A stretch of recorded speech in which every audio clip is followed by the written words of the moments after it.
My name's Anne Phoenix, and I'm Professor of Psychosocial Studies at the Thomas Coram Research Unit, which is part of UCL. It's a real privilege to be able to hear the 5 speakers who are on the panel today. Between them, they have centuries of being recognized as at the cutting edge of theorizing social issues and political engagement with struggles for social justice.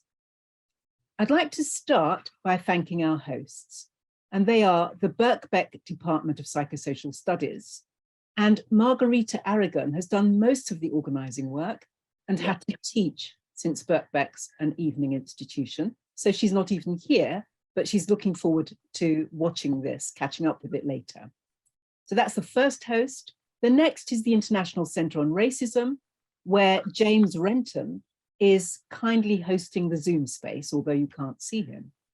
And Social Scientists Against the Hostile Environment, which many of you will have heard of and been to some of our events.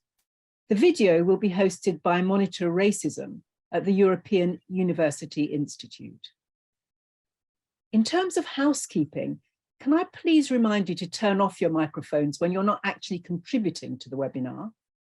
And would you kindly put any questions or comments that come to mind in the Q&A chat, and Ben in the Q&A or in chat, preferably in Q&A, and Ben Gidley will pick them up after the presentations. You'll see Ben on the screen. But the starting point for our conversation tonight is the publication of Avtar Brah's new book, Decolonial Imaginings, Intersectional Conversations and Contestations. And Avtar is going to discuss the book in a moment, but it is an intervention into thinking decolonially about contemporary politics. And it brings together theory, methodology, and a critical politics of solidarity across borders and differences. So it's centrally concerned with issues of alterity and alliance, and it invites us all to think about how we can link ideas, scholarship, and engaged activism. And from something that Gail Lewis said just now, it reminds me that this very evening itself is an example, part of the practices of solidarity and alliance amongst all those who are on the panel. Yeah. So I'd like to start by giving you some brief biographical details about the members of the panel, and I'm going to do them all together because they each have only 10 minutes to speak, and yet they're such a stellar cast that they could speak for a very long time.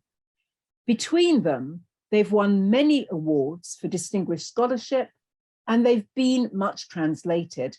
I'm not going to talk about any of those awards, and I'm only going to give brief introductions here so I don't use up the time. All of them have worked with at least some others on the panel in various ways and been involved in political campaigning with them. They've come together from 3 countries at the moment. Nira is in a country where she doesn't usually work. The others are in the countries in which they live. And all of them, as I say, have only 10 minutes to talk. So in the order in which they're speaking, first, Avtar Brah. And Avtar is Professor Emerita in Sociology at Birkbeck, University of London. Her research has always addressed questions of coloniality and decoloniality and focused on race, ethnicity, gender, and sexuality. She is undoubtedly one of the major pioneers in diaspora studies, and her theoretical framework on diaspora space, which was set out in her book, Cartographies of Diaspora Contesting Identities, forged a new agenda in social research. Her work starts from a socialist feminist optic, and she was one of the founding members of Southall Black Sisters and the Organization of Women of African and Asian Descent. Her current book, Decolonial Imaginings, Intersectional Conversations and Contestations, is the focus for tonight. And Avtar was, until very recently, a very, very long established member of the editorial collective of Feminist Review. Nira Yuval Davis is Professor Emerita and Honorary Director of the Research Center on Migration, Refugees and Belonging at the University of East London. She's a diasporic Israeli socialist feminist who's been active in different fora against racism and sexism in Israel and other settler colonial societies, as well as in the UK and Europe. Among other activities, she's been the president of the Research Committee 5 on Racism, Nationalism, Indigeneity and Ethnic Relations of the ISA, the International Sociological Association, and was a founder member of Women Against Fundamentalism and the International Research Network on Women in Militarized Conflict Zones. Nira has written widely on intersectional gendered nationalisms, racisms, fundamentalisms, and so on. And among her books are Woman, Nation, State, Racialized Boundaries, Women Against Fundamentalism, The Politics of Belonging, Intersectional Contestations, and Bordering. At the moment, she has a Leverhulme Emeritus Fellowship and is working on the politics of belonging, climate crisis, and COVID. Gail Lewis is an author, academic, and psychoanalytic psychotherapist who is currently a visiting professor at Yale University. Her political subjectivity was formed in the intensities of Black feminist and anti-racist struggle and through a socialist, anti-imperialist lens. She was a founding member of the Brixton Black Women's Group and one of the founder members of the Organization of Women of African and Asian Descent, which was Britain's first national organization for Black and other women of color. She organizes her thinking through the category experience, which she thinks of as a vector of both the felt senses in conjunction with social, structural, and cultural processes, and is an analytic in the production of meaning and knowing otherwise. She's currently writing a book on Black feminism in Britain and has written a great deal on feminism, intersectionality, the welfare state and citizenship, psychoanalysis, and Black feminism, as well as the psychosocial dynamics of racialized, gendered experience. Her books include Race, Gender and Social Welfare, Encounters in a Post-Colonial Society, and Citizenship, Personal Lives and Social Policy. More than this, however, she works with creative practitioners in the visual and performance arts to explore, disrupt, and offer alternatives to the violent and violating representations of Black and queer lives. And for Gail, it's very important that we all know that she's a season ticket holder for Arsenal Soccer Club, yes. And believes that music and sport hold all the constraining logics of power and the refusals and potentials of liberation. Chandra Talpade Mohanty is Distinguished Professor of Women's and Gender Studies and Dean's Professor of the Humanities at Syracuse University. Her work focuses on transnational feminist theory, anti-capitalist feminist praxis, anti-racist education, and the politics of knowledge. Amongst her books are Feminism Without Borders, Decolonizing Theory, Practicing Solidarity, and also Third World Women and Politics of Feminism, which was co-edited, as well as Feminist Genealogies, Colonial Legacies, Democratic Futures. She's written many other things as well, and she is a co-creator with Linda Carty of the Feminist Freedom Warriors Digital Video Archive, and she's a founding member of the Democratizing Knowledge Collective and has been a member of the Indigenous and Feminist of Color Solidarity Delegation to Palestine, as well as serving as a consultant and evaluator for the Association of American Colleges and Universities, for the Ford Foundation, the Mellon Foundation, and UN Women. Angela Davis has always brought together activism and scholarship in her work and political struggles. And so for many decades, she's had a deep involvement in movements for social justice around the world.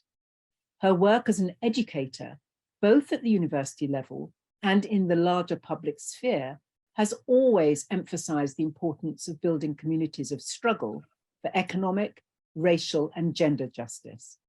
She's the author of 11 books, including Abolition, Feminism, Now, which is co-authored with Gina Dent, Erica Miners, and Beth Ritchie, and her autobiography. And I mention both of these because they're soon to be released, a new version of her autobiography, and Abolition, Feminism, Now.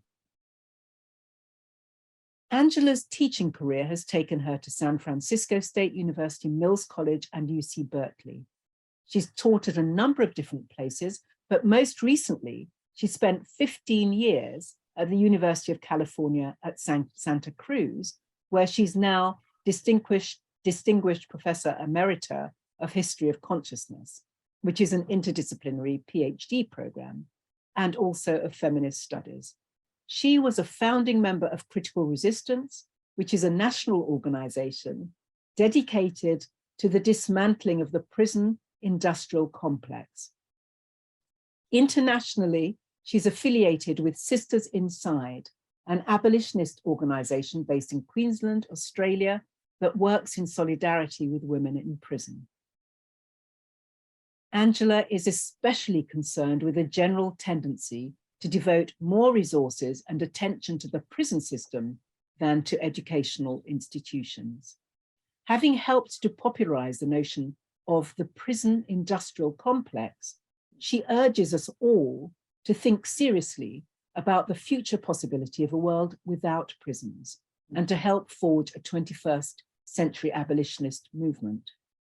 One thing that Angela may not know is that both Chandra Talpade Mohanty and myself were holders and beneficiaries of the Angela Davis Guest Professorship for International Gender and Diversity Studies at Frankfurt University. Chandra held it as the first person to do so in 2015, and I held it in 2020 and 2021, 2 years because of the pandemic. So now I'd like to, having done the introductions, welcome Avtar Brah to speak first of all. Thank you, Avtar. Thank you so much, Anne. I wish to start as well by thanking you all for being here today, the speakers as well as the other participants. It is a delight and a pleasure to welcome you all. Special thanks to the speakers, Angela Davis, Chandra Talpade Mohanty, Gail Lewis, and Nira Yuval Davis. I so look forward to listening to you all. Much gratitude also to Anne Phoenix for chairing the event, Ben Gidley for fielding the questions and answers session, and last but not least, Margarita Aragon, who can't be here this evening because she's teaching, for helping alongside Ben with organizing this event.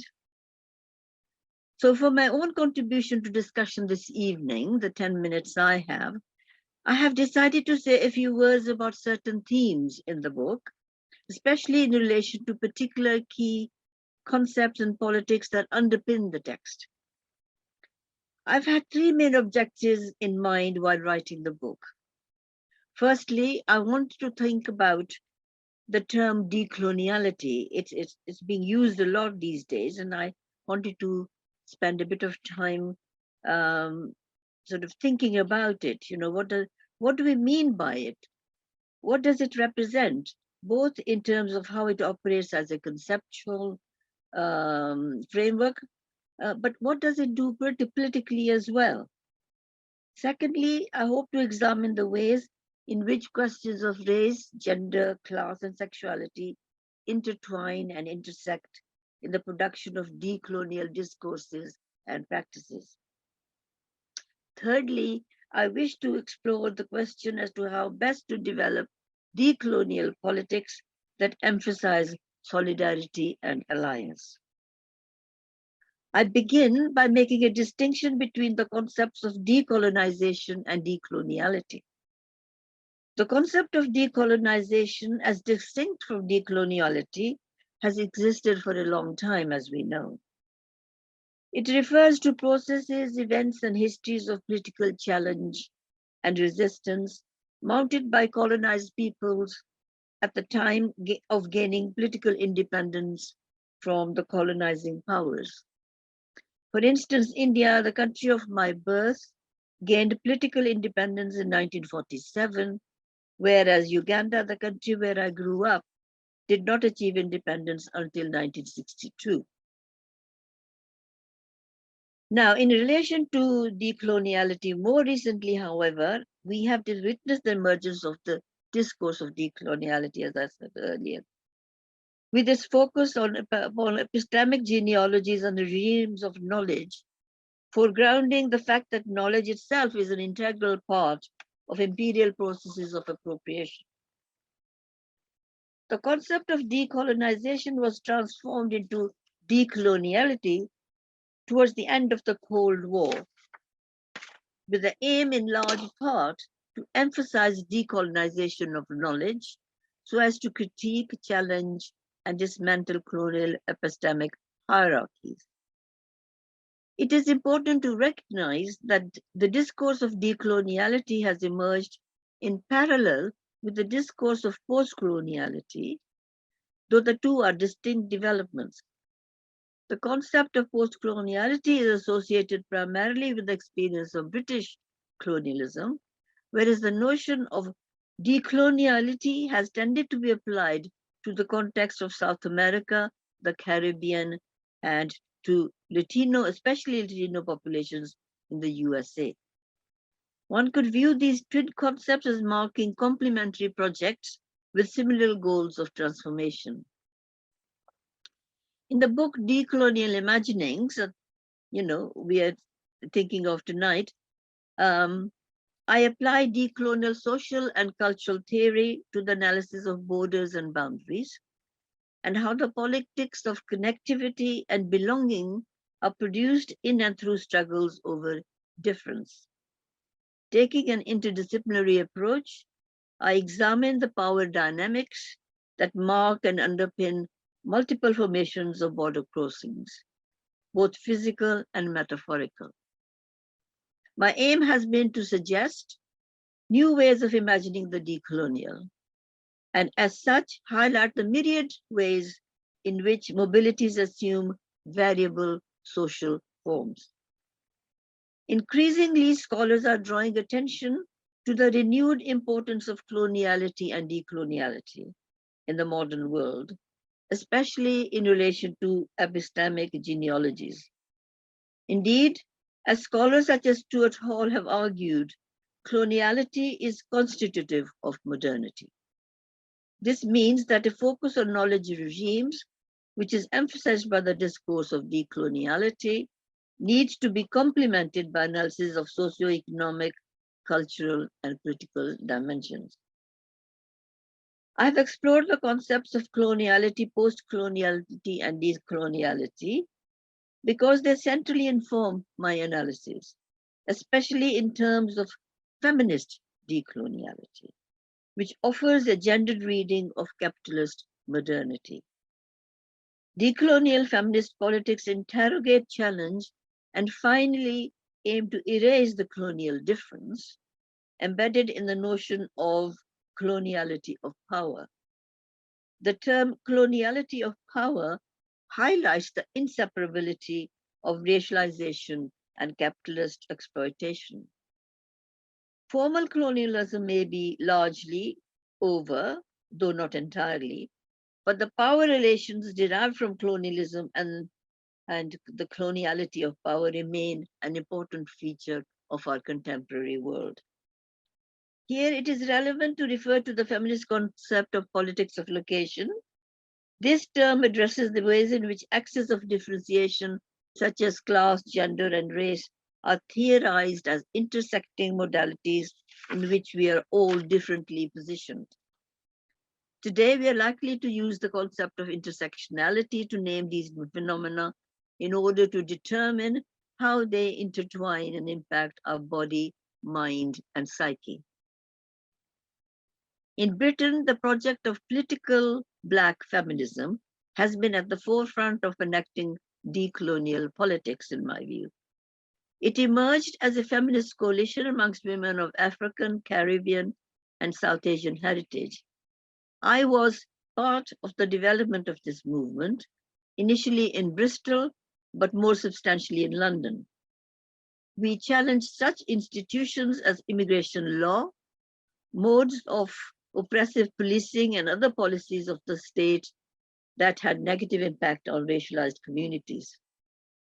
British Black feminism and other feminisms of color contest those aspects of feminist approaches which give succor to racialized dimensions and outcomes.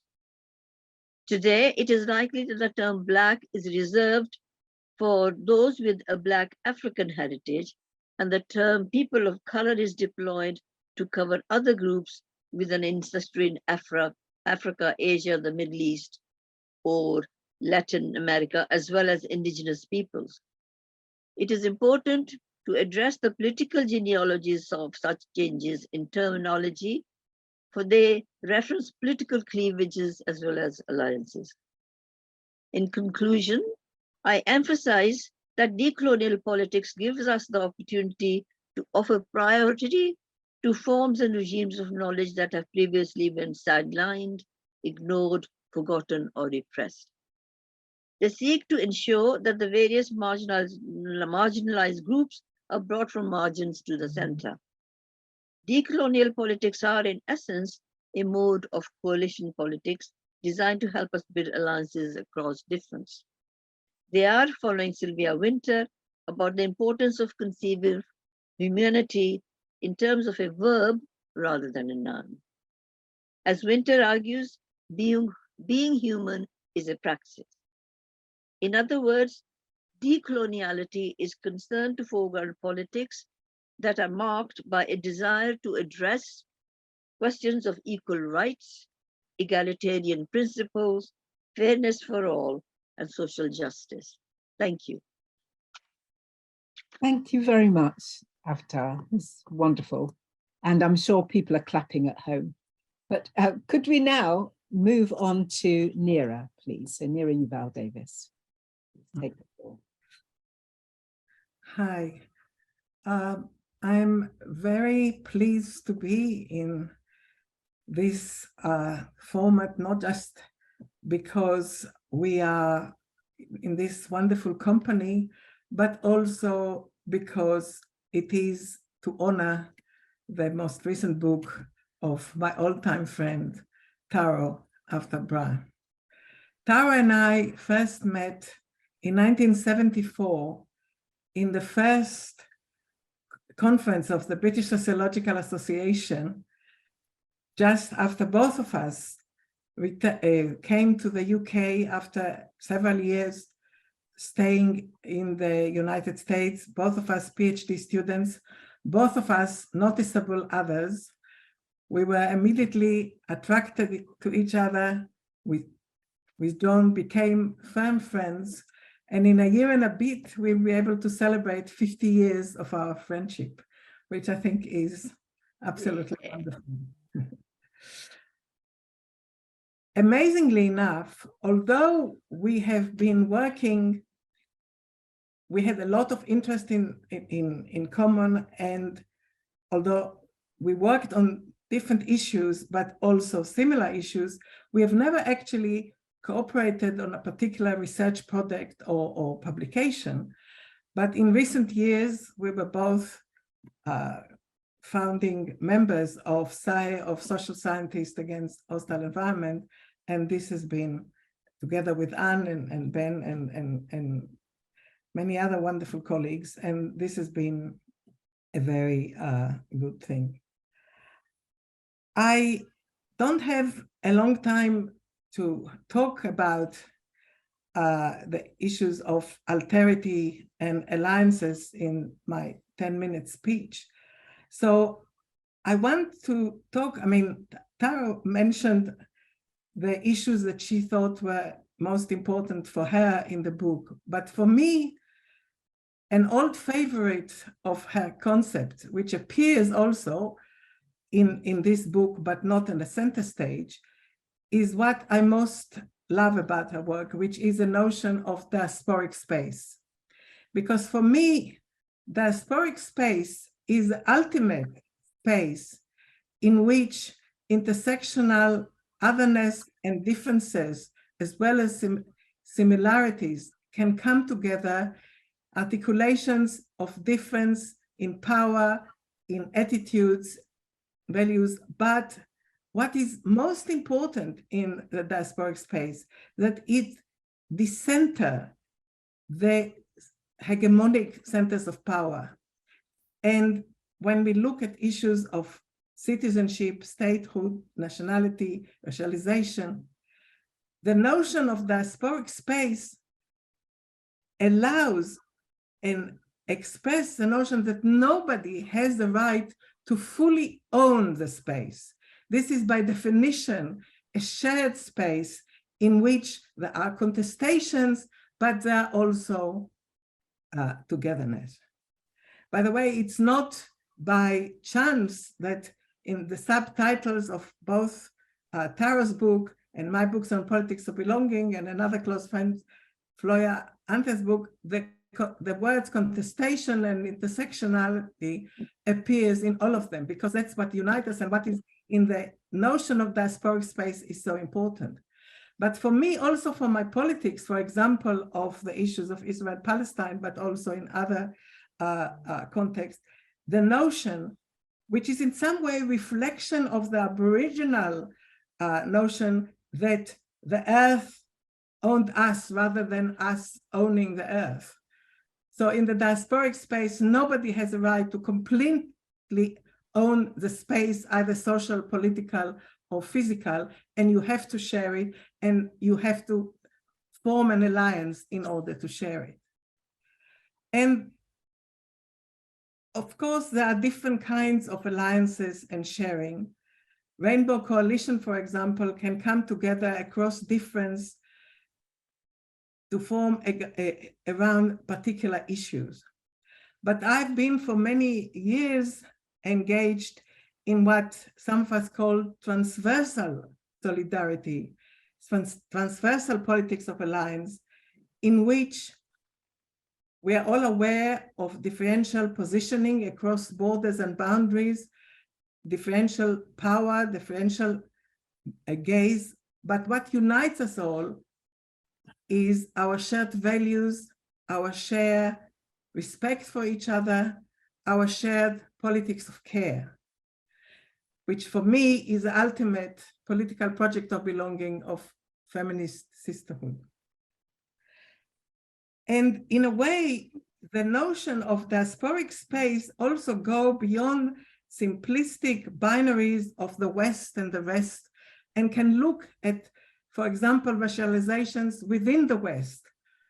For example, towards the Roma, towards Jews, towards other racialized minorities, migrant or indigenous, like the Samis in North Europe. And of course, the same kind of racializations also exist within the South, within all over the globe. I'm not saying that the issues of colonialism is not a major power motor of history in the last few hundred years, but I would challenge the fact that it's the only one, and this is why intersectionality, and this is why diasporic space and articulation of difference and differentiations, and that Tara, throughout her work, have always emphasized, is so important. So in the last few minutes that I have to talk, I would like to, it's something that I've been working recently about some of the contestations about the relationship between racism and anti-Semitism, in which some of these issues can have come up. Because for me, and I thought for many years that everybody is taking it for granted, anti-Semitism is one form of racism. But there have been a lot of historical, disciplinary differences, but the two differences I want to focus on now, which has been so, in a way, not just important, but also divisive among the left. One in relation to the role of modernity and one in relation to the role of identity politics. One of the interesting differences between those that claim that anti-Semitism and racism are not, that anti-Semitism is just not one form of racism, is that because of the Holocaust, that many scholars in the West, including in the left, claim about the complete uniqueness of it. And even when, like Zygmunt Bauman tried to theorize it as a dark phase of modernity, it was seen that, yes, it was dark side, it was deviation of the principles of enlightenment, but it can be fixed. We can reach a equal, non-racialized society. On the other hand,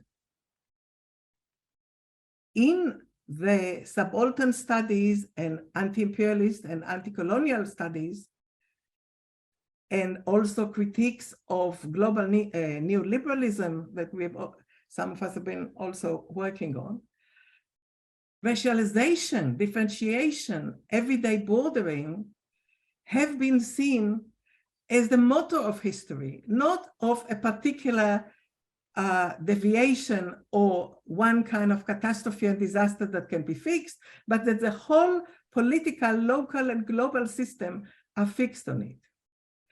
And these two different conceptions of racism, of a temporary aberration and of permanent motto of history, have clashed on the question of Palestine, especially because as a result of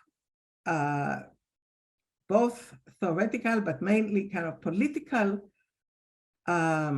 work of, in the last especially 20 years, the more Israel has been attacked about its attitudes to the Palestinians, the issue of anti-Semitism has been converted from racism against Jews to critiques of Israel and Zionism.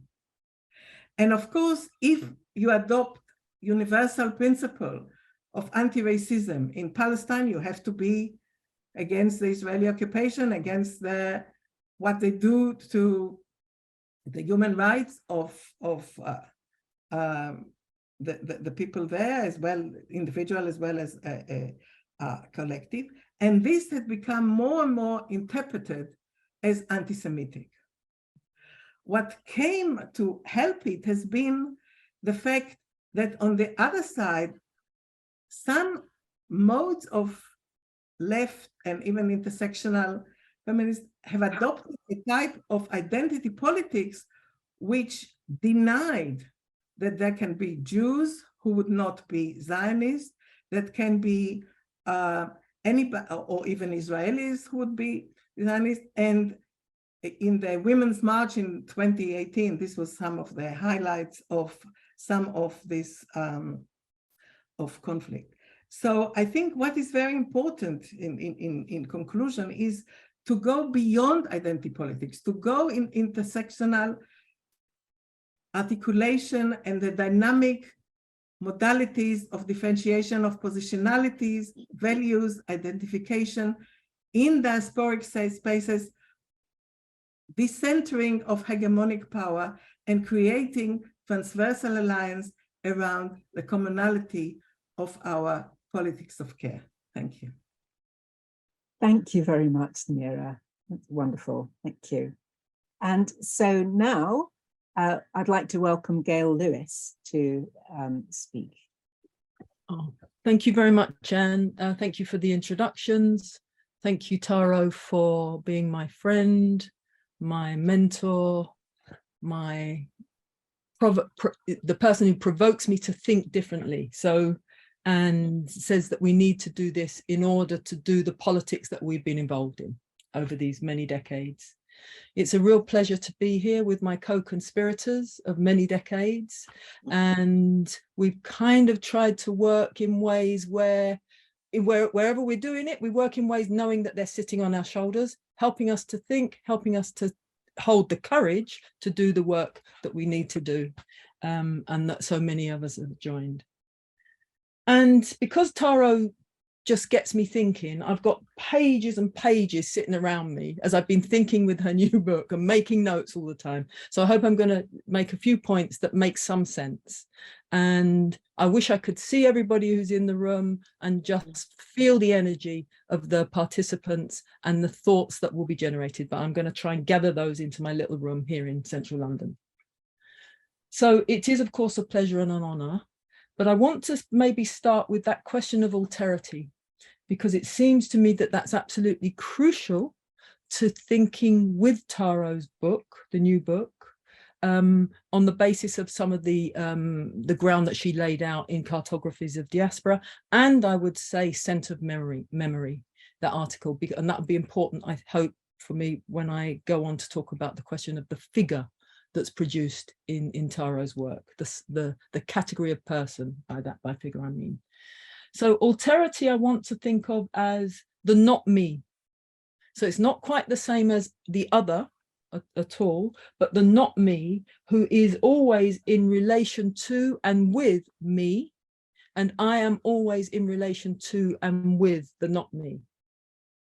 And that then there poses, if we think about the not me, it poses for the building of a politics of solidarity and alliance, a question of an ethical responsibility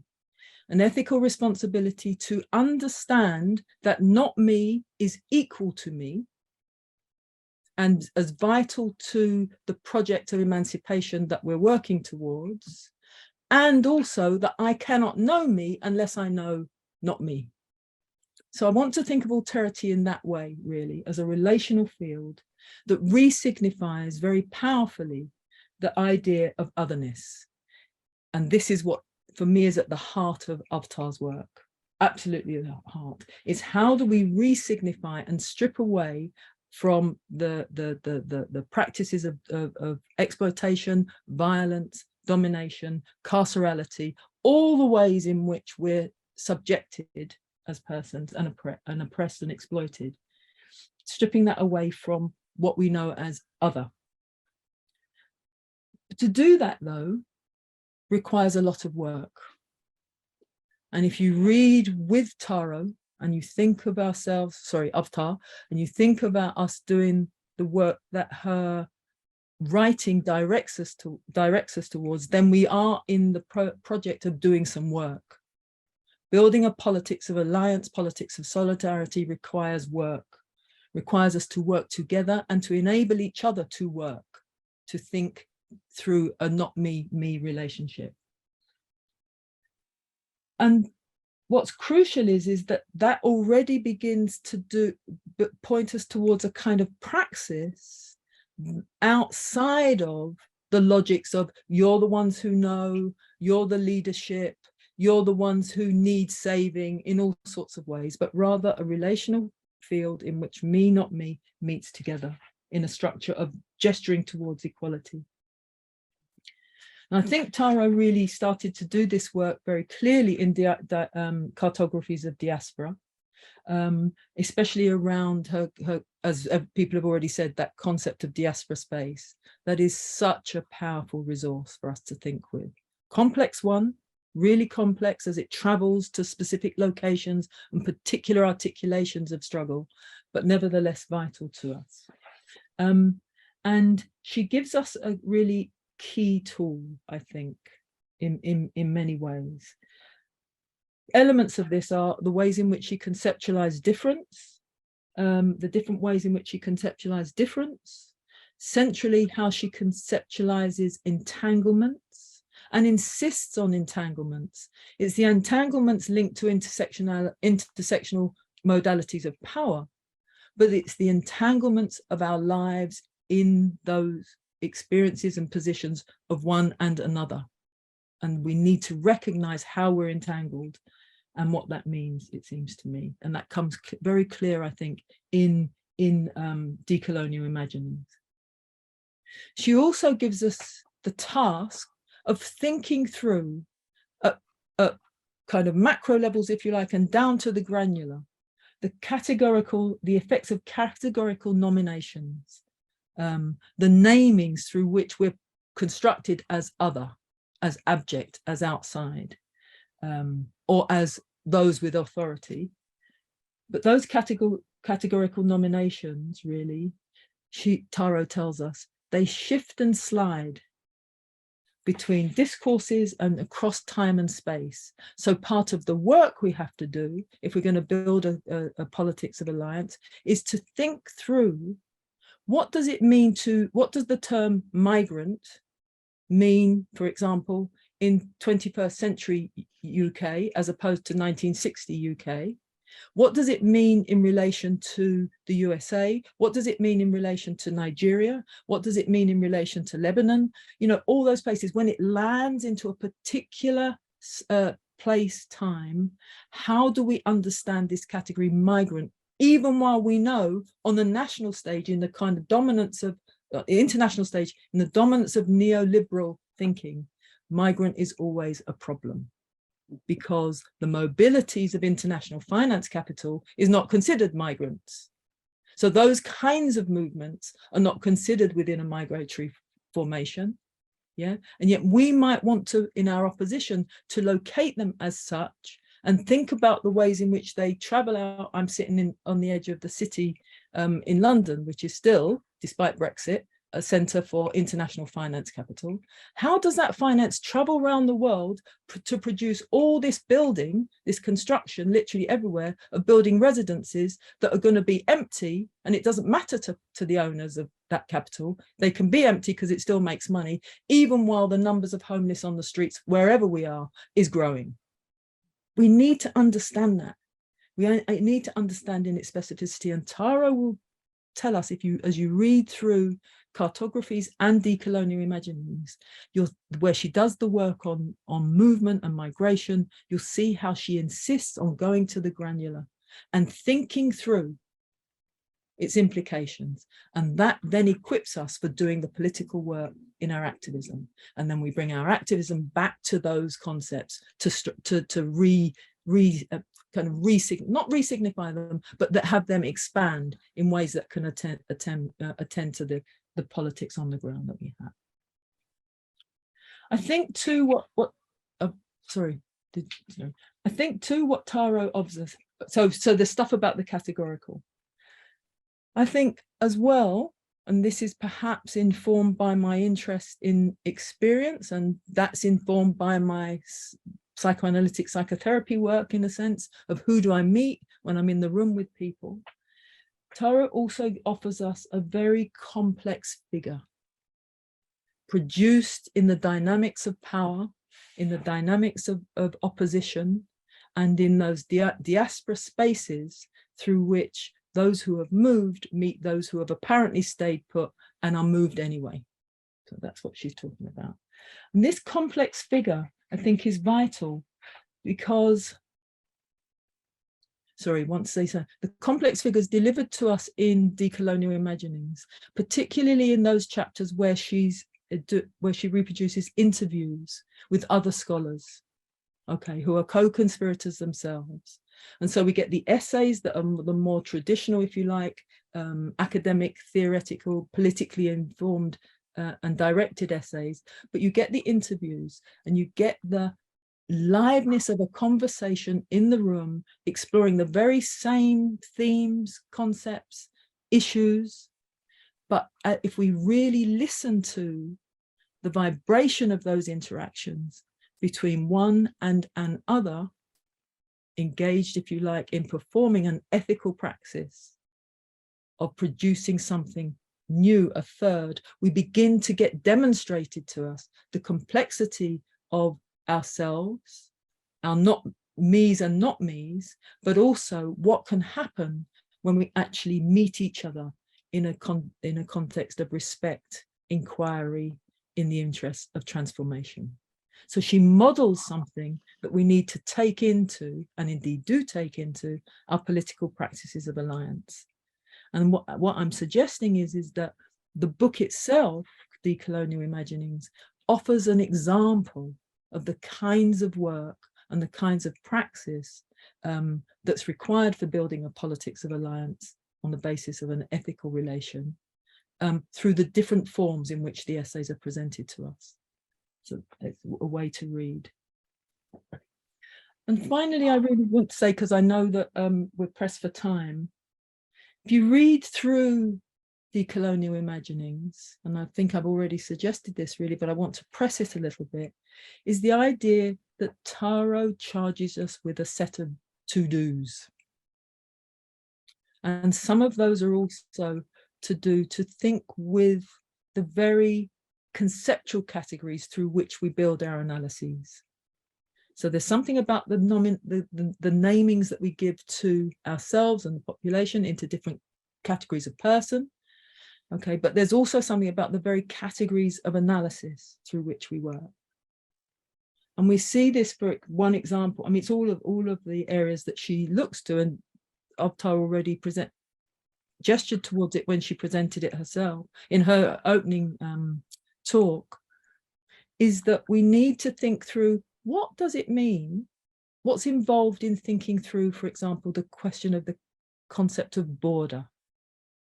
Now, at one level, we can think about that. It's the borders of the nation state and the ways in which the world is divided into nation states and the authority given to sovereign states or not, and the ways in which some populations are not allowed to have a sovereign state, like Palestinians, for example. They're not allowed to have a sovereign state, and yet there it is. And the logics of that in relation to a politics of citizenship, of those excluded from citizenship, etc. But for Taro, borders is also thinking about, how do those borders land in us? Borders involved in making a me, not me, if you like. And how do we, in the living of the borders inside us, reproduce the very iterations of power that we're against? So part of the project of being against borders and understanding how borders work is also a charge for us to collectively, this isn't an individual practice, collectively think through, what are the implications for who I think I am and who I think my community is, and what does that mean for when I think about how do I build an alliance with those who are apparently not part of my community? How are borders driving me to a particular logics, a particular way of thinking about politics of solidarity and alliance? And without thinking those questions, then our attempts to build solidarity will found on the very resurrection of the bordering that happens from inside us, let alone that are imposed by the logics of neoliberal governance in these neo-colonial times. And that, to me, is part of the ways in which Avtar shows us a decolonial praxis, in the way she writes and conceives the task before us in post-colonial situations, if you like. And here is a distinction, a hard distinction between the post-colonial and the decolonial. Perhaps I drew it more hardly than Taro does.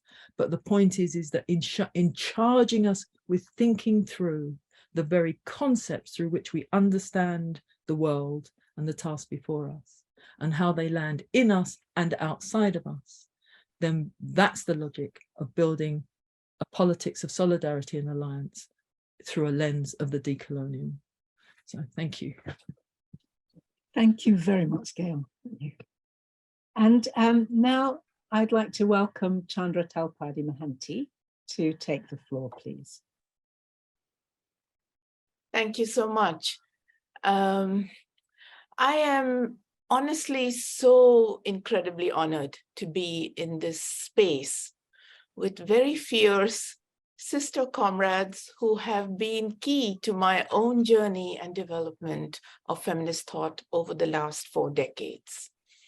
So I also begin, like I think everyone else, with friendship and solidarity and connection. isn't it amazing that as soon as we let go of singular narratives and Eurocentric epistemologies of political thought, we can see the profound parallels in subaltern lives and cartographies of feminist praxis around the world. Avtar Brah's wonderful book reminds us of these parallel and different genealogies of post-colonial, decolonial, anti-imperialist, anti-racist feminist thought, especially, I guess, in the UK and USA. And this is, I think, especially meaningful for those of us whose lives are indelibly marked by border crossings across global and local landscapes. My own intellectual political journey as a feminist scholar in the US has been forged precisely at the conjuncture of Black British feminism and Black and women of color epistemologies in the US. I remember actually, and again, all of us kind of date ourselves when we keep going back and back and back, but here we are. I remember my excitement in the 1980s at getting my hands on Charting the Journey, writing by Black and Third World women, one of the most foundational texts to come out of Britain, I think.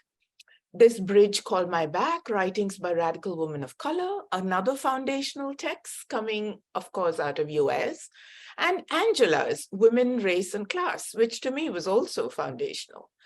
And sort of the formative impact that these texts had on my feminist consciousness.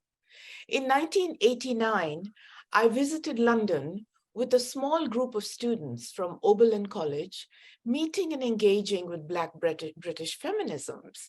And I believe that much of the work in my first book, co-edited book, Third World Women and Feminist Politics, and my subsequent writing and collaborations grow out of these precise parallel engagements with Black British feminists, Third World feminists, and feminists of color in the US.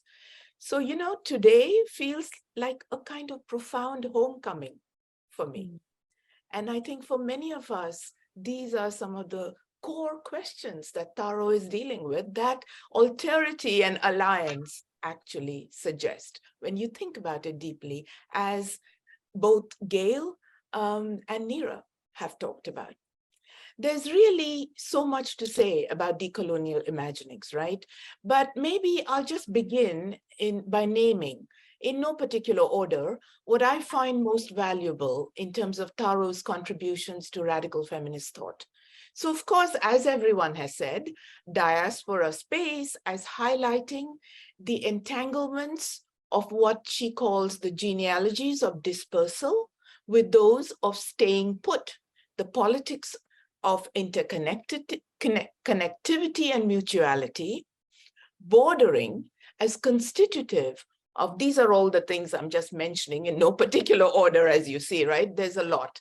Bordering as constitutive of social processes underpinned by political projects of governance and belonging, intersectionality as the embodiment of social relations that are at once social, political, cultural, and psychic, and also as the embodiment of subjectivity and identity constituted by difference.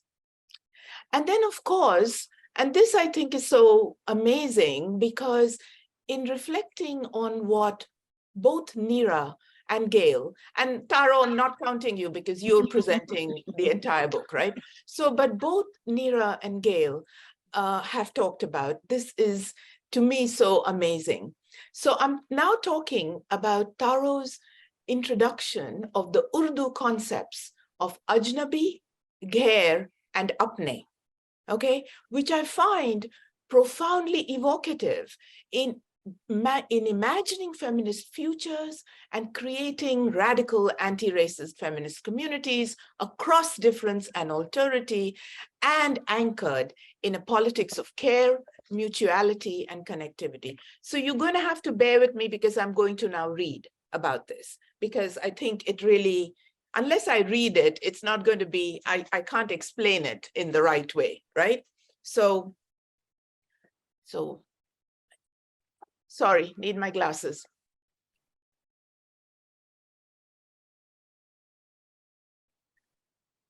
So on page 203, Taro says, the challenge is how to undertake individually and collectively non-logocentric political practices, theoretical paradigms, political activism, as well as modes of relating to another person, which galvanize identification, empathy, and affinity, and not only solidarity, right?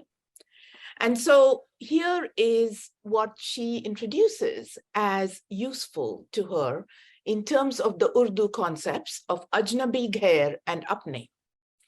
And here's what she quotes from her own work from 2000. She says, an ajnabi is a stranger, a newcomer, whom one does not yet know, but who holds the promise of friendship, love, intimacy. The ajnabi may have different ways of doing things, but is not alien. They could become apne. I mean, think about what you just said about, not me, Gail, right? They could become apne, that is, one of our own. The idea of ghair is much more difficult to translate, for its point of difference is intimacy. It walks the tightrope between insider and outsider.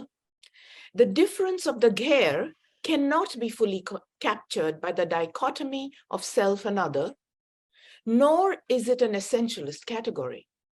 Yet, it is a form of irreducible, opaque difference. And although these terms may often be used in contradiction to each other, they do not represent opposites. And I think this is something really key about Taro's theorizing and methodology, is she does not fall into the kinds of binarisms that we constantly are led to, I think, by a lot of social and political analysis, right? So here's just to conclude. In other words, a stranger can be an ajnabi, but not necessarily a ghair, and potentially can become apne, meaning one's own. The distinction is politically important. The world has many feminists. As part of my imagined community, and this is Taro's imagined community, it's also mine, right? They are ajnabi, strangers, but they're not ghair, okay? So it's this incredible, capacious sense of what it means to think about self and other, what it means to think about questions of connection, interconnectivity, of difference, of alliance, of intimacy even, right? And it seems to me that this is so, and this is something, as Nira said, Taro introduced with diaspora space, that incredibly mobile and capacious concept that allows us to keep all of these differences in connection with each other, right? And suggests the kinds of questions that we need to be thinking and talking about around all of these questions of borders, differences, alliances, solidarities, intimacies, and so on. So maybe I'll take another can I take another 5 minutes? Or am I done? I'm asking a serious question, because there are... If you take another couple of minutes, is that all right? That's good. I'll take another couple of minutes, okay? So I just want to say that in terms of my own thinking and the way this book, as Gail said, provokes me, right? And makes me think about certain things, I want to just say that there are 3 things that I have been kind of working on for a while, conceptually, within the same landscape that all of us are working in, I would say. So I want to say that we need to think about a radical decolonial, transnational, anti-racist, transnational praxis, feminist praxis, by addressing three interwoven conceptual and political cartographies at this time, right? One is border crossings, clearly something that none of us can not pay attention to at all of the different levels that we can see them. Two is interconnected histories. And I think that is actually really, really key, is to not allow the kind of atomization of history that is so much a part of the bad kind of identity politics, I would say. So interconnected histories. And then finally, to think about intersectional social movements that lead to ethical solidarities, right? So that, I think, this is what I've been thinking about, and which I think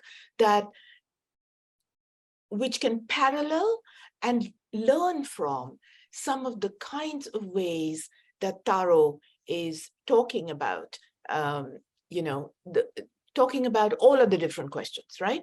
So let me end by saying that I have always believed that radical scholars are made. We are not born. We know this, right?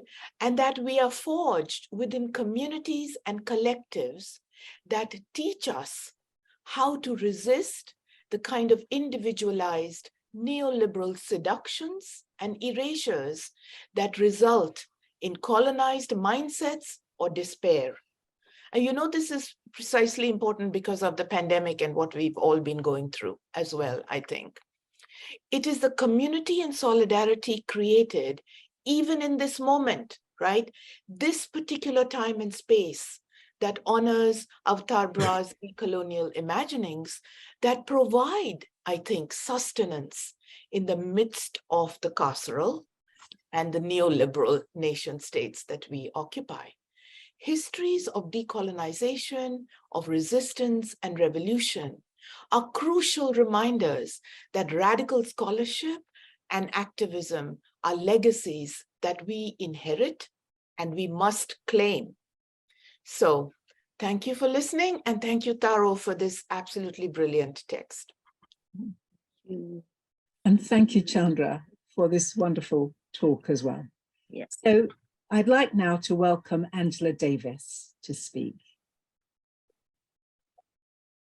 Well, first of all, let me say what an absolute honor it is to participate in this book launch.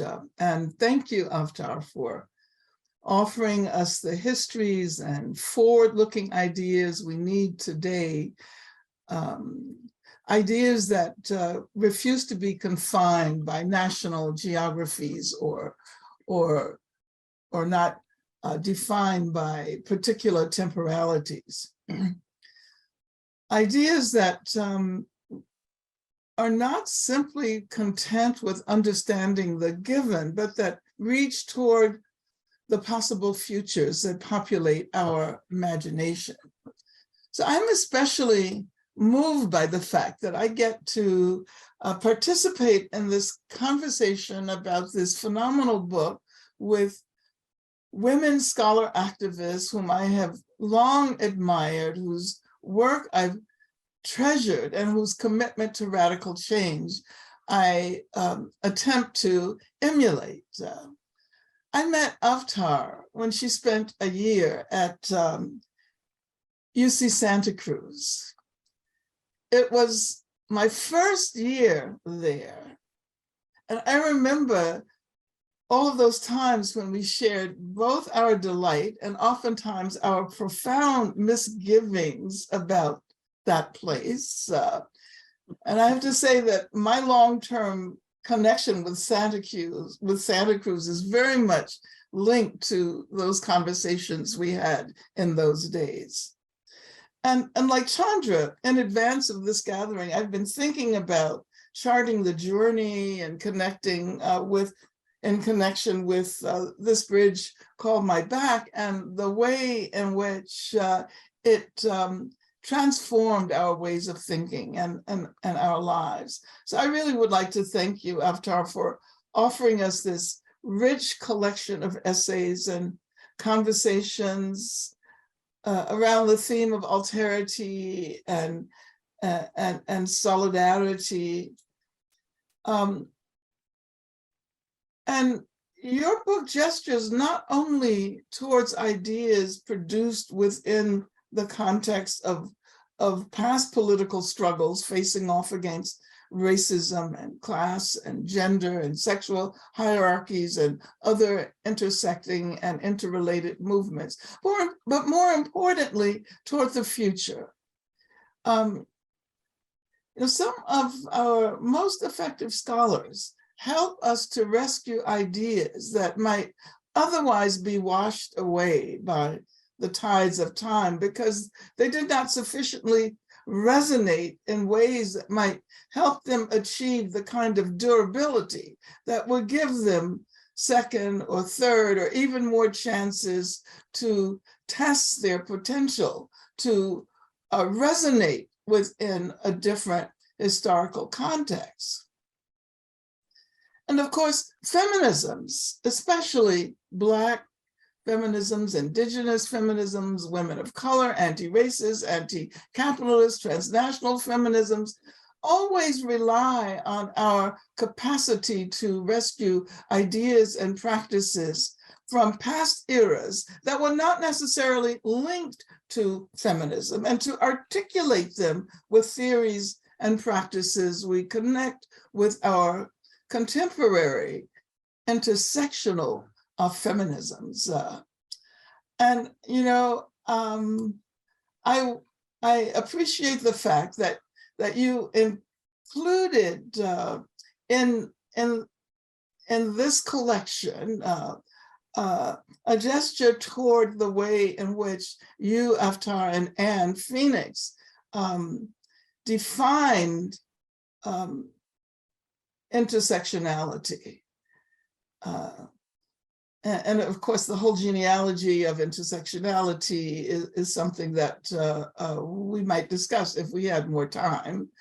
But I want to just read the section in which you say that you and Anne described the term in 2004, I believe it was, as, quote, signifying the complex, irreducible, varied, and variable effects which ensue when multiple axes of differentiation, economic, political, cultural, psychic, subjective, and experiential, intersect in historically specific ways.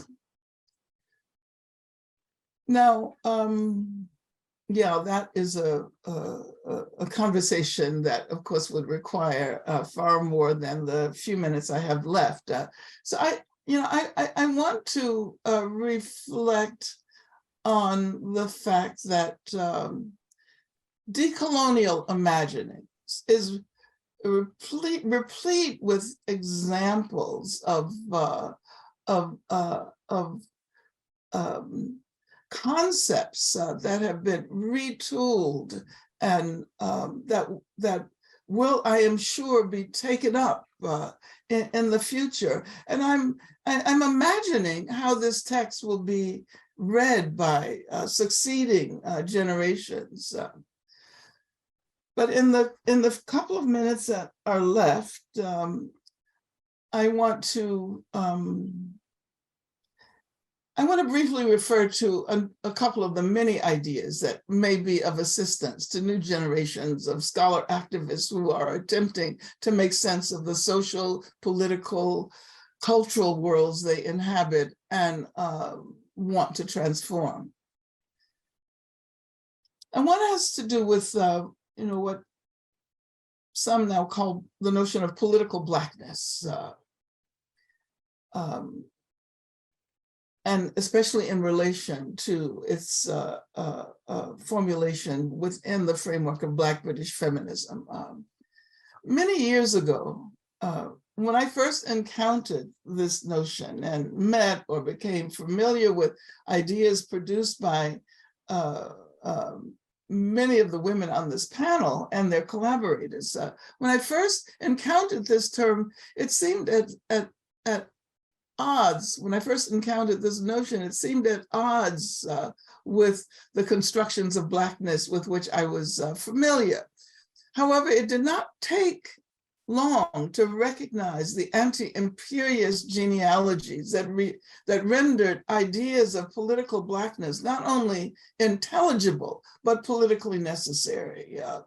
The notions of Afro-Asian solidarity promoted by Du Bois helped him to formulate, for example, a version of Pan-Africanism that did not rely on essentialist notions of Blackness, but rather on anti-imperialist solidarities that helped to consolidate alliances among Africans all over the continent and people of African descent in other parts of the world.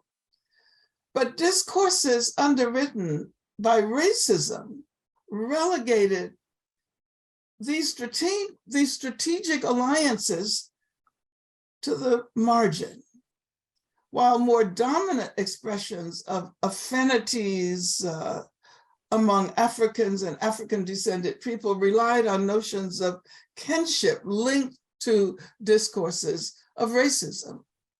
So I am so thankful to you, Avtar, for revisiting the grassroots and feminist formulations of political Blackness, precisely because strategic alliances are necessary today more than ever before, particularly at a time when notions of Blackness that circulate in both activists and scholarly circles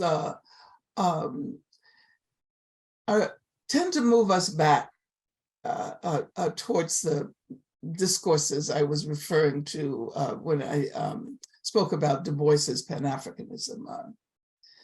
Let me just take,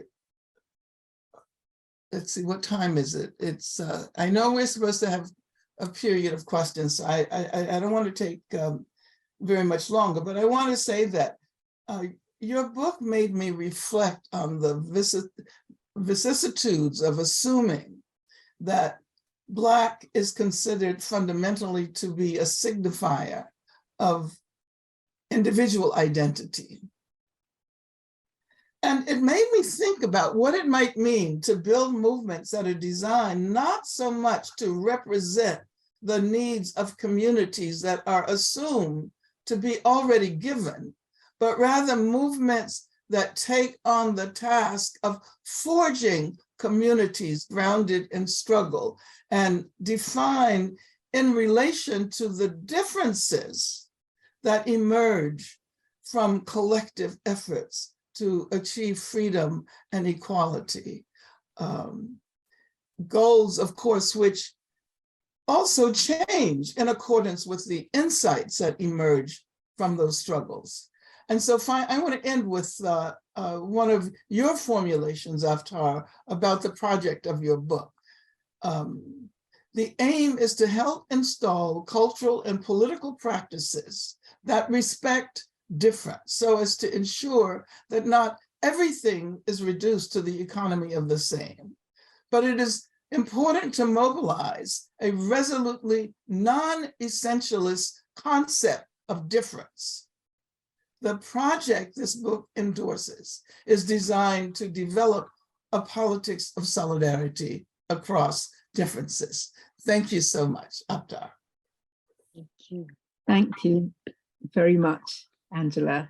And thank you all the speakers for such stimulating, important, Absolutely. interesting, and forward-thinking ideas as well. We have a little time for questions or comments. So Ben, can I invite you to let us know if there are any in Q&A or in the chat, please? We haven't yet got any questions in the Q&A. Well, actually, one's just appeared from Robert Downs, who's left wondering about practices of evoking and transmitting capacious diasporic space that shifts us in the direction of ethical solidarities whilst resisting neoliberal seductions so that we can make possible those futures that populate our imaginations in the midst of complexities that seek to divide us. Whilst we need to make we in amongst the not me and not truly reckon with the reality that we are not alone in the diasporic space, which is I guess a comment rather than a question. But I also got a message from one of the panelists suggesting that maybe the panelists might have some responses to each other. I think that would be a very good idea. Yes. So can I invite members of the panel to say a few things? And there is another question I think Ben will also come to.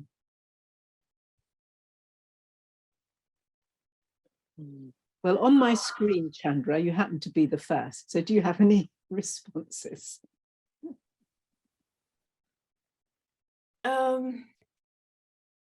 I think the only, yes, can you hear me? I can hear you. It's just that somebody's just popped up saying the chat is disabled for participants, but please do, yeah. If you want to put questions in the Q&A, people. Okay, Yeah. so Yeah, Chandra, that was the difference, yeah. Yeah. So I guess what I just want to say that I feel like, you know, my brain is expanding here, and that I'm holding, I mean, just, it's interesting to me that all of us were able to pull out very, very key concepts, ways of thinking, ways of being in the world from Taro's book that both connect to each other, right? But also where each of us is able to expand something very specific from it. So I guess all I would say is that I'm still thinking, and you know, I feel enriched by being in this space. And I want to echo again, you know, what Anne began with. I feel like this is an example of a space of alliance, difference, connection, and ethical solidarity.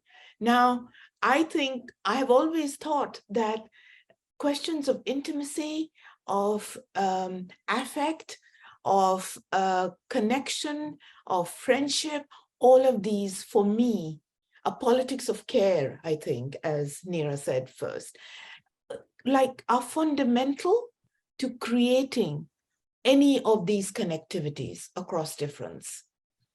And I think that this is where feminist ideas and politics have a lot to contribute. Yeah. Thank you. That's it. And you're next on my screen. Do you want to say something? In response? Sorry, who did you say? Angela is next on my Angela screen. is the next. Well, I would actually like to hear Avtar's response to, you know, some of the presentations. So I'd like to, you know, see, we only have a few more minutes. So I think it would be important for us to hear how you think these questions resonate. Okay. Well, I'm just completely bowled over, basically, actually, really, completely kind of, you know, I'm grateful. I'm so very grateful to all of you, you know, because you have kind of really seriously engaged with some of the ideas that I've been grappling with. And it's so very important for us to work together. And some of the key things that, again, you know, we've been talking about this evening that keep coming back to me is to actually work across differences. Similarities are easier to work with, but to work across differences and to kind of pull together. I mean, you know, Gail said, you know, she's actually a psychoanalytic kind of person.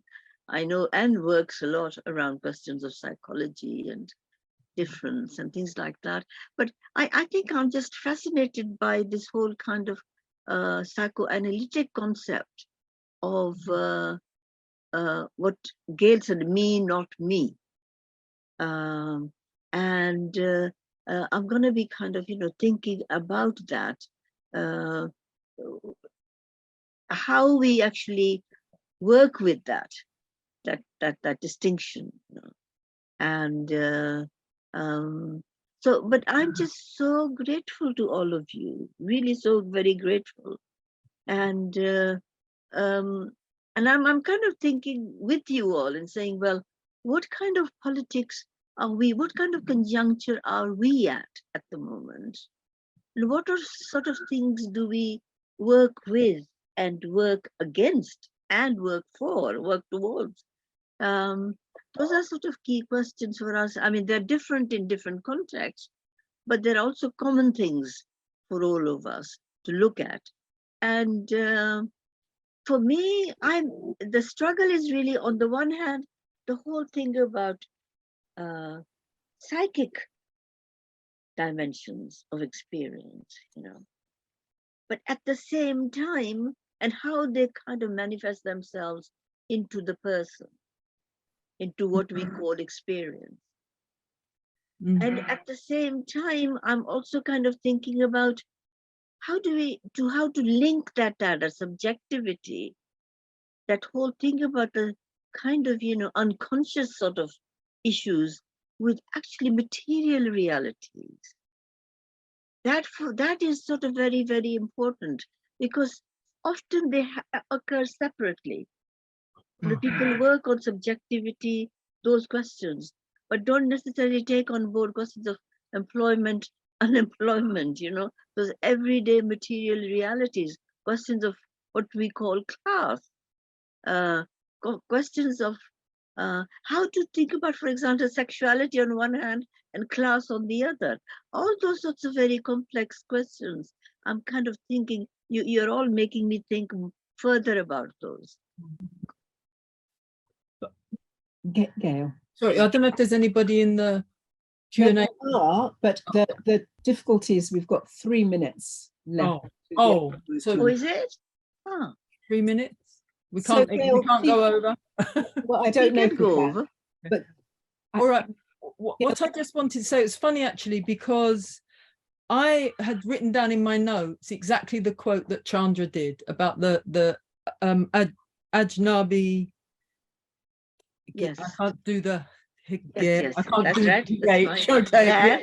Yeah. Because it seems to me that's precisely, it seemed to me, as we know, in a sense, we know, we can imagine that we will find ways of thinking about the me, not me. I'm using Winnicott for that, okay, Donald Winnicott. But I think we'll have ways of finding the me, not me in other language formations. And you have it in the book. And because I was thinking about time, I didn't want to quote it, but Chandra did it for me, it seemed to me. But the key thing I want to say here is in a way, what your work does, Avtar, is, and what I think all of our work together does, is to force into the psychoanalytic conversation the need to reconceive subjectivity and who is at the subject at the heart of psychoanalytic discourse. That's the point. So although we may work psychoanalytically or whatever, in the room when we're informed by all this, what I will call, in the old version, because I'm part of the Black feminism, of which we all are part of making, right? With that kind of practice of care, we are especially if we think through Fanon, we're forcing the need for a reconceptualization of the subject at the heart of psychic life. And we don't have the answer to it. I don't think. Psychoanalysts in the audience may have an answer to it, but we know that we're rethinking, we're trying to think about it, we're forced to rethink at the heart. So your question of you want to think about it is not because we will find an answer. Your work provokes the very terrain of trying to think about that. Now, some of the work, this extraordinary book called Psychoanalysis Under Occupation, done by Lara and Stephen Sheehy, right, is or Shia, is an extraordinary demonstration of the ways in which analysts, therapists, and other forms of therapeutic worker in Palestine are working in ways where you see the psychic manifestation of the materiality of apartheid in that state, yeah, the materiality of it, but also the ways in which what might be called in psychoanalytic terms, pathologies, ill health, are ways in which there's a profound refusal and resistance of the very logics of that apartheid, not in ways necessarily that are wonderfully livable. And Lara and Stephen, if you're in the room, come in, okay, but ways in which show that our psychic life is also the terrain of refusal and resistance and a push towards emancipation, even if that manifests as, quotes, illness. And that's a profound, so then our work as analysts is not to kind of make people well and deliver to a normalization of the psychoanalytic, just as it isn't a normalization of gender or sociology or anthropology. That's all in the mix for radical transformation and decolonization. And your work it goes into that terrain too, Taro. And that bit at the end that Chandra spoke to, here's some resources to think that question, me, not me. So sorry, I'll shut up now. Thank you, Gail. And it is past, but I'm suggesting that, well, some people are leaving anyway, and but Nira, you have something to say, and then we take a couple of questions if people have time. Well, of course, there is so much to say about what everybody has said, and also what Taro said. And in a way, one of the things that this whole panel have contributed, because talking about subjectivity and experience, I've been coping with to what extent all our collective experience and life projects are a failure given the state of the world today, and how do we deal with the politics of hope within this kind of context, and obviously the solidarity of all the people here in the panel and in the audience, I'm sure is a great aspect. But I want very briefly to relate to what Taro said about the importance of the differences and go beyond them. But also, Taro, you differentiate between different kinds of differences. And I think that one of the things that we need to look at is that there are some differences that we should really allow to work across and beyond together. And this is why I raise the importance of the difference between positioning, identification, and values, because values are important. Not all forms of resistance, although of course we should emphasize and sympathize and offer solidarity and care, but we should not necessarily see them as our allies, as our part of our long-term alliance. I think it is important that there are particular values which should unite us, emancipatory values, caring values. There is so much violence, there is so much nativist, autochtonic, racialized superiority ideologies, and I've been coming across some manifestation of them recently in everyday life. And this is not something that we should, whatever the positioning of the people who have been driven to this kind of positioning, we should not smooth these differences, because the minute that we smooth them, we normalize them into everyday discourse. And what is happening, for example, in Israel today, I think one of the reasons for that is this kind of eagerness to normalize certain kind of discourses because of history of oppression of particular people and groups. And I think that it sounds unforgiving, but I think we need to resist, and we need to resist also values, not just power. And I think that's what, for me, is very important. Okay, thank you very much. Now, as long as the panel have got a few more minutes, there are now some questions that I would ask Ben to field a couple of them at a time and see if we can answer them, because people have been stimulated. And there's a lot of also very, very positive responses to what you've all had to say. But Ben. Sure. There's as well as a lot of warm wishes, there's a few questions. So a couple of them would be, how do we respond to the way that mainstream institutions and neoliberal states have co-opted some of our concepts, such as decoloniality? And how do we negotiate our politics in relation to the colonial technology of the university or the academy? And just one more, how do we think of creating feminist solidarities in the context of rising fundamentalisms which operate on creating the binary divisions or solidifying binary divisions between me and not me, or us and them? So that's just a couple. Okay, can I ask anybody who wants to take any of those to leap in, please?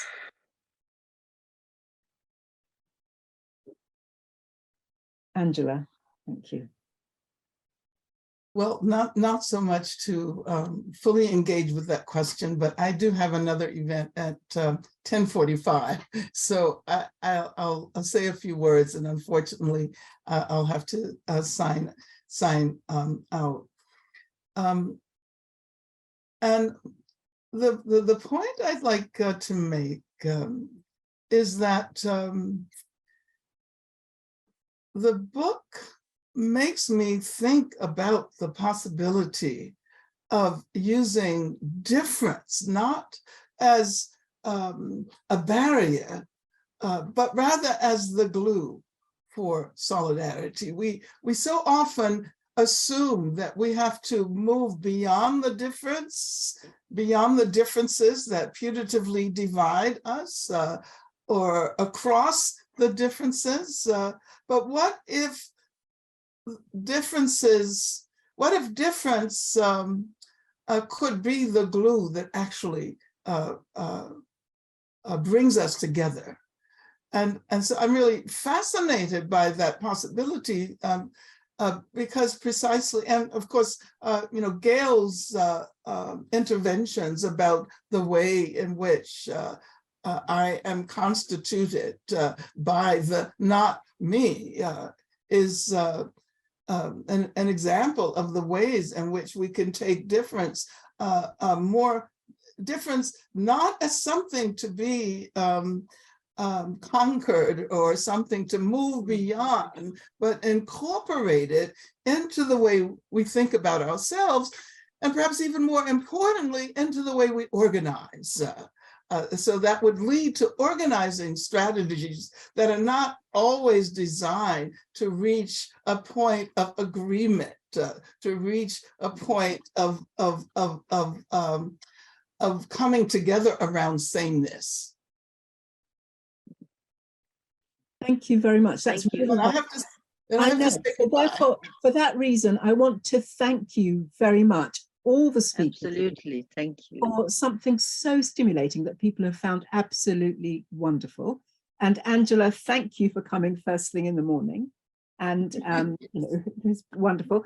And fitting it in before your meeting. So thank you also, Taro, for bringing us all together. I would suggest that if people have time to stay for a tiny bit longer, we should stay, but let Angela go. And yeah. Okay, thank you. So does anybody else have any comments either on that question, or should we take another set, Ben, and then that will be it. It'll be a wrapping up.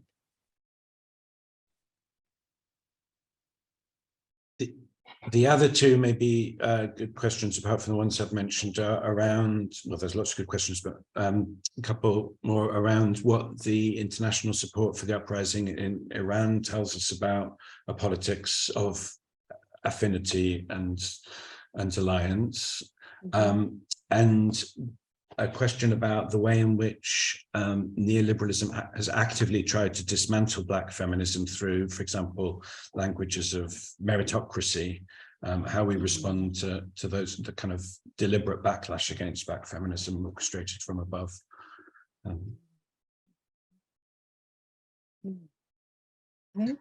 Who would like to start answering that?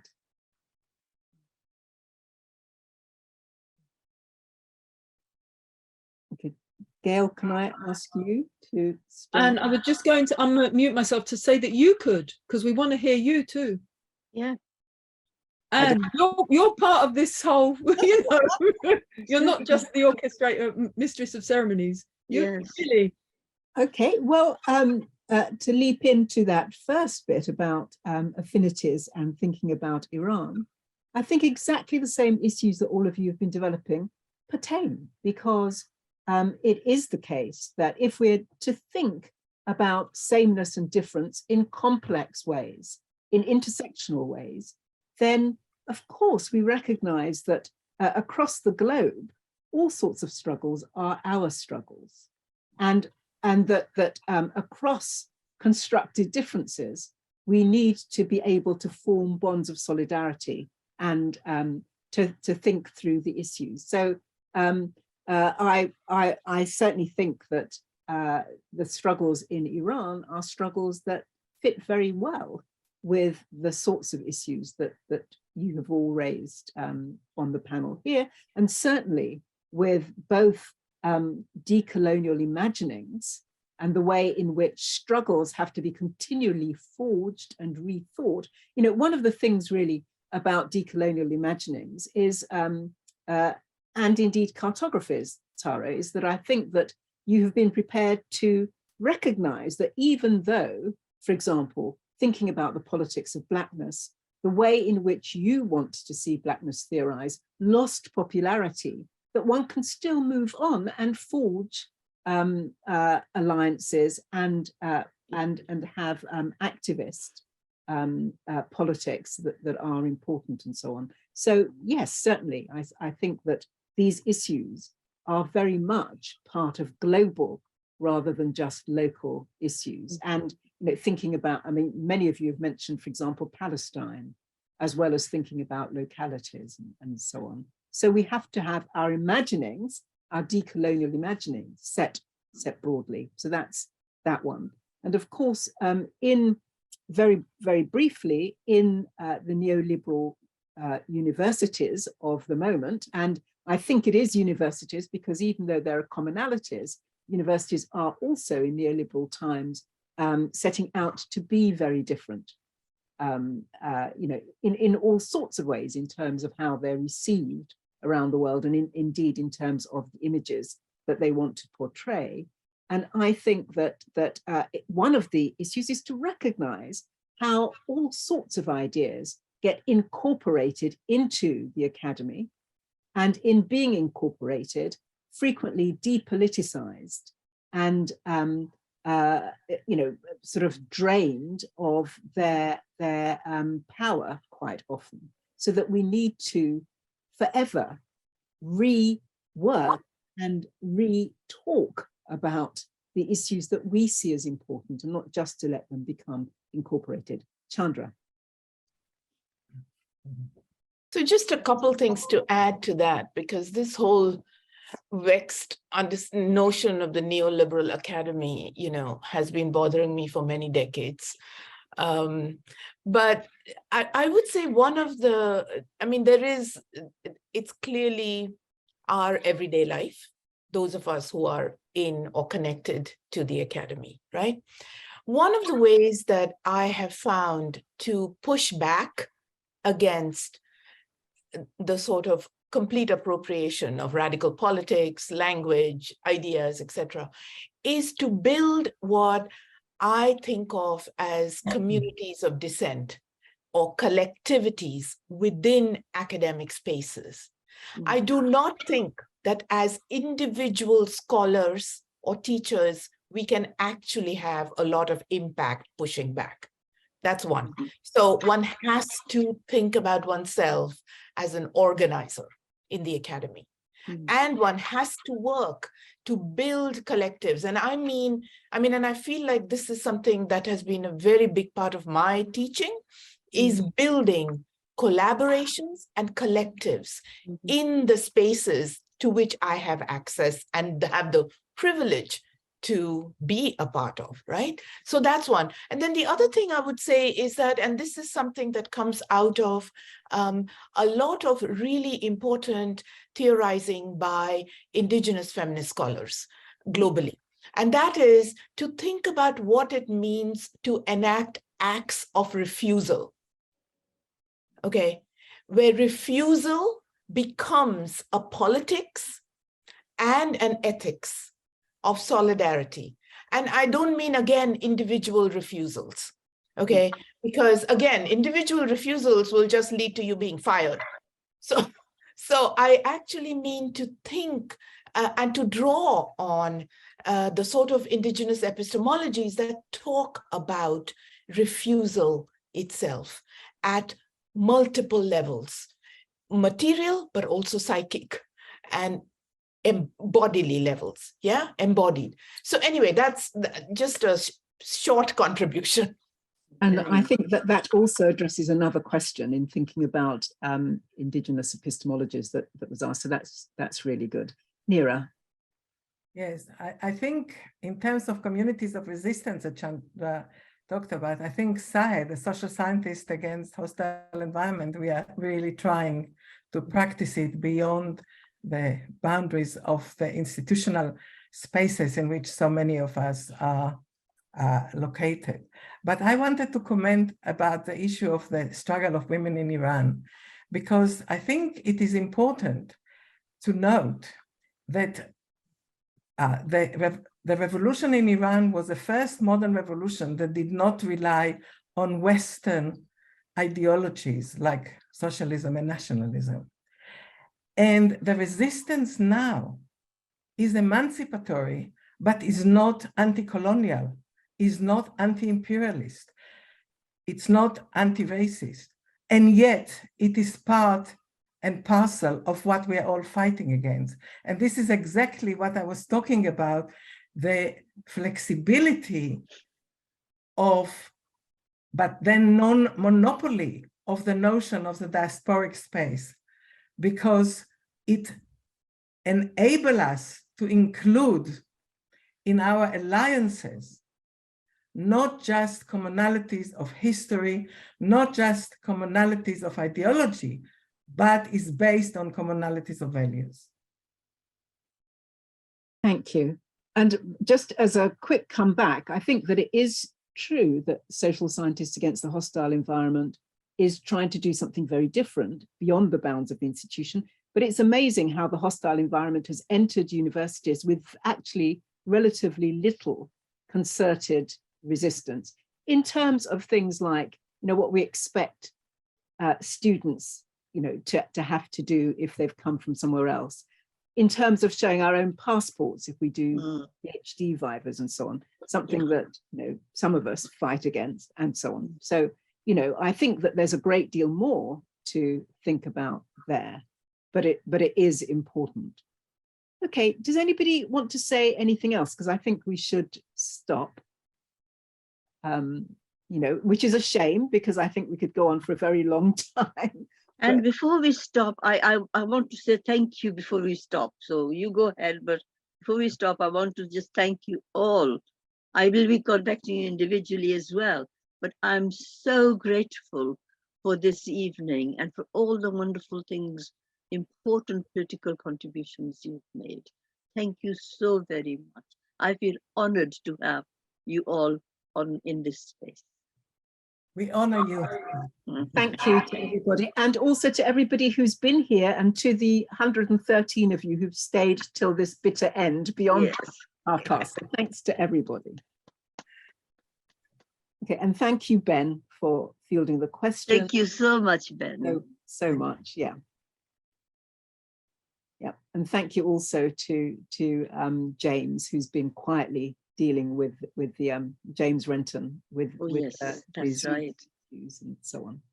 right. Okay, so I think we'll let people go, and perhaps we can just stay on and say goodbye to each other.